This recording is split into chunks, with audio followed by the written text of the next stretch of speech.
네, 안녕하세요. 저는 KB증권에서 환율을 맡고 있는 매크로팀 김효진입니다.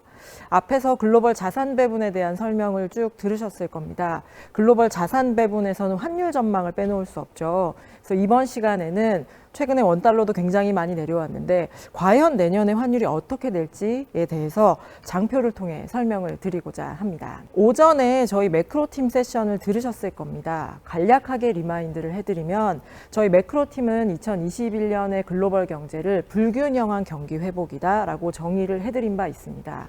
두 가지 의미가 있을 것 같아요. 글로벌 경제가 회복은 하기는 하지만 중국, 미국, 한국 정도만이 2021년까지 코로나19 이전 수준으로 회복 가능하다라는 전망을 저희가 하고 있는 상황입니다.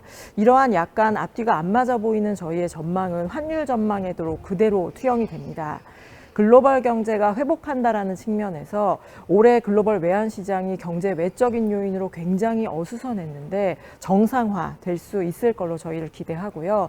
다만 국가 회복이 일부 국가에 치중되어서 일어나기 때문에 통화별 움직임도 굉장히 양극화된 움직임이 나타날 거다라는 거를 저희가 환율 전망을 경제 전망을 통해서 유추해 볼 수 있을 것 같습니다. 본격적인 환율 전망을 말씀드리려고 합니다. 저희 KB증권은 2021년 외환시장을 달러 약세와 위안화 강세의 조합이다라고 요약드릴 수 있을 것 같습니다.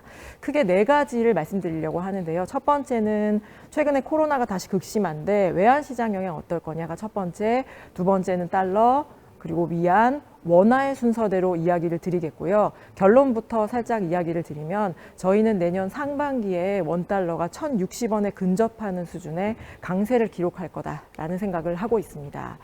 코로나의 영향부터 첫 번째로 본격적으로 말씀을 드리도록 하겠습니다.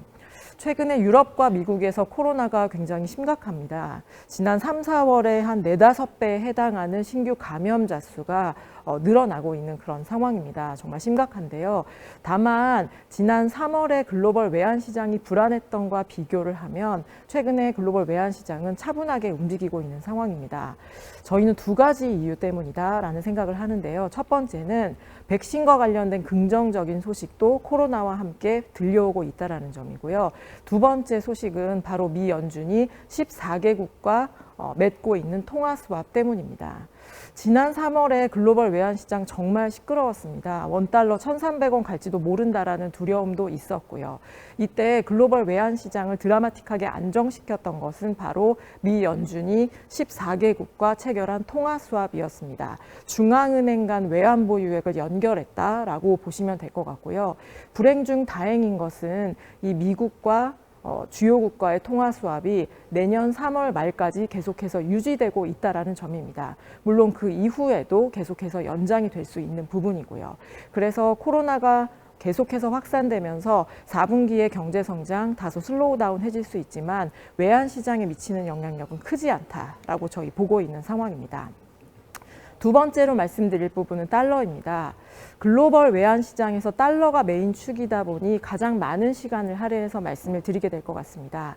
저희는 세 가지 이유로 2021년 달러는 약세다라는 이야기를 드리고 싶습니다. 첫 번째로 말씀드릴 부분은 경상수지입니다. 올해는 보호무역을 본격적으로 시작한 지 3년 차였고요. 코로나19까지 겹친 상황이었습니다.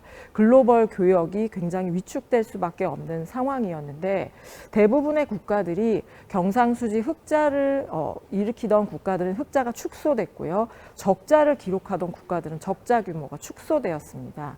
이 대부분의 흐름과 상반된 움직임을 보인 국가가 두 국가가 있는데 하나는 미국, 하나는 중국입니다. G2죠. 미국은 보호무역과 코로나19에도 불구하고 경상수지 적자 규모가 오히려 늘어났습니다. 중국은 흑자 규모가 오히려 늘어났고요. 경상수지 적자가 늘어난다는 얘기는 통화의 약세 압력으로 작용한다라고 말씀드릴 수 있을 것 같고요. 경상수지 측면에서 달러의 약세 압력이 이어지고 있다라고 해석 가능할 것 같습니다. 두 번째로 달러에 관해서 말씀드리고 싶은 부분은 재정수지입니다. 아까 말씀드렸던 경상수지하고 연결해서 보시면 될 것 같은데요. 달러에 영향을 미치는 요인이 정말 많습니다. 그런데 중장기적인 트렌드를 보려면 GDP 대비 경상수지와 재정수지의 합이 중장기적인 달러 트렌드를 가장 잘 설명한다라고 말씀드릴 수 있을 것 같아요. 경상수지의 적자도 늘지만 미국 같은 경우에는 GDP 대비 재정수지가 그야말로 급증한 한 해였습니다. 2019년도에 GDP 대비 미국의 재정수지가 마이너스 4.5% 내외였다라고 한다면 올해는 마이너스 15%가 넘는 규모의 재정 적자가 쌓이게 되었습니다. 코로나19에 대응하느라 어쩔 수 없는 부분이었죠. 결과적으로는 앞에서 말씀드렸던 경상수지, 재정수지가 합해지면서 달러를 약세 압력으로 펀더멘탈리 많이 밀고 있다라는 이야기를 드릴 수 있을 것 같습니다. 달러에서 마지막으로 짚어드리고 싶은 부분은 바로 불확실성입니다. 달러는 기축통화이다 보니 좀 특이한 성격이 있어요. 경제가 좋을 때도, 미국 경제가 좋을 때도 달러는 강세이고요. 반면에 글로벌 경제 침체를 논할 만큼 경제가 안 좋아도 달러는 강세입니다. 이렇게 연결시켜 놓고 보면 왼쪽의 그림에서 보시는 것처럼 웃는 모양처럼 되어 있다라고 해서 달러 스마일이라고 표현하기도 합니다. 저희는 두 가지 측면에서 불확실성이 좀 낮아지면서 달러를 그동안 경제에 상관없이 강하게 밀고 갔던 힘은 약화될 거라고 봅니다. 두 가지인데 첫 번째는 백신이고요. 두 번째는 미중 관계입니다. 백신은 아직 완전히 개발되지는 않았지만 긍정적인 소식들이 들려오고 있는 그런 상황입니다. 올해 초까지만 해도 코로나 때문에 달러가 굉장히 불안한 강세를 보였다라고 한다면 내년에는 코로나로 인한 달러 강세는 확실히 반감될 거다라는 생각을 하고 있고요. 두 번째는 미중 관계입니다. 2018년도, 19년도에는 관세를 반복적으로 올리면서 달러를 불안한 강세로 이끌었습니다. 미국에서 새로운 정부가 출범을 하고 일단 국내적인 코로나 상황에 집중을 하면서 미중은 계속해서 분쟁은 하겠지만 2018년이나 19년처럼 굉장히 달러를 불안한 강세로 이끄는 힘들은 반감될 거다라는 생각을 저희 하고 있는 상황입니다. 바로 자연스럽게 위안화로 넘어가면 될 것 같은데요. 저희는 주요국 통화 중에서 2021년에는 위안화가 가장 강한 폭의 강세를 기록할 거다라는 생각을 하고 있습니다.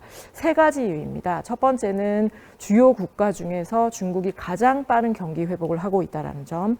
그리고 두 번째는 아까 그림에서 보여드린 것처럼 중국은 오히려 다른 국가와 달리 경상수지 흑자가 오히려 늘어나고 있다는 점. 그리고 세 번째는 돈이 들어가고 있다는 점입니다. 중국은 다른 국가보다도 금융시장의 개방도가 낮은 것이 특징 중에 하나였습니다. 그런데 최근에 중국은 금융시장의 개방 속도를 올리면서 돈이 들어갈 수 있는 루트를 열고 있어요. 단적으로 글로벌 채권 지수의 주요 3개가 있는데요. 올해 하반기를 기점으로 해서 글로벌 주요 채권 지수 3개가 모두 중국을 편입한 상황입니다. 꾸준히 돈이 들어갈 수 있는 문이 열렸다라는 점에서 저희 중요하게 생각을 하고 있습니다. 그래서 경제도 좋고 돈도 들어가면서 위안화가 주요국 통화 중에서는 가장 강한 폭의 큰 폭의 강세를 기록하지 않을까 저희 전망하고 있는 상황입니다. 마지막으로 원화입니다. 앞에서 달러 약세 이야기를 드렸고요. 한쪽에서는 위안화 강세 이야기를 드렸습니다. 합한 결과로 저희는 원화가 1,000원대로 진입이 가능하다. 우리가 1,000원대 환율을 다시 보게 될 것 같다. 라는 생각을 하고 있습니다. 마찬가지로 세 가지 이유를 말씀드리고 싶어요. 미국, 중국과 마찬가지로 한국도 경제 회복이 견조한 국가 중에 하나입니다. GDP 성장률 뿐만 아니라 EPS 성장률로 보아도 상위에 랭크되어 있는 국가 중에 하나가 바로 한국입니다. 두 번째는 위안인데요.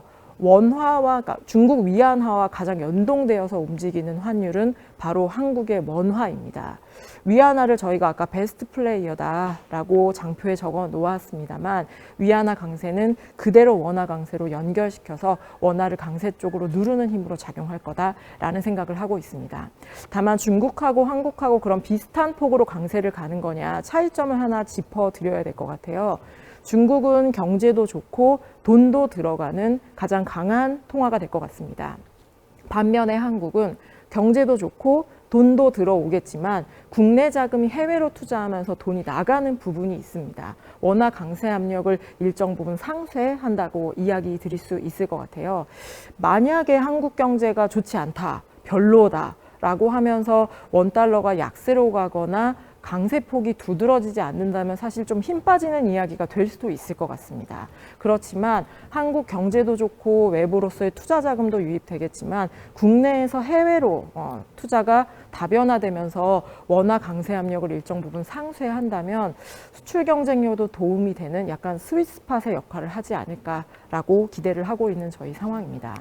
그래서 짧은 시간 동안에 저희가 그 앞에서의 매크로 세션 리마인드부터 원화까지 쭉 이야기를 드렸어요. 저희 2021년도에 글로벌 외환 시장은 달러 약세, 위안화 강세, 내년 상반기에 1,060원에 근접하는 수준의 원화 강세를 전망합니다. 이상입니다.